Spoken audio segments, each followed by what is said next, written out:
So we're going to start off by grabbing this video of clouds that I got from YouTube. We're going to drag that to track 1, and I'm going to go ahead and delete this audio track because it is of no use to us.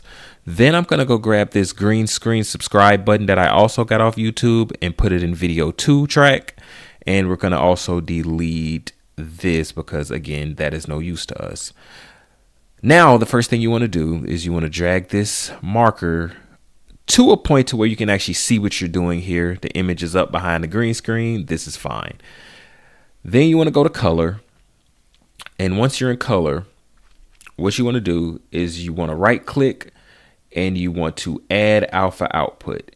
And once you do that, you're going to click on this blue dot, trace a line all the way back to this blue dot here. So now you're going to go to this dropper tool, and luckily I'm already on it, and you want to make sure you're on this first one. Then what we're going to do is go anywhere within this green screen and we're going to click it. Now we have an inverted effect, but this is not what we want at all. So what we're going to do is we're going to go to this dot with circle, which basically means invert. Boom, there we go right there. So we're getting there, but we want to clean it up a little bit, and there's 2 ways to do that. You can play around with the in and out ratio, or you can play around with the blur radius.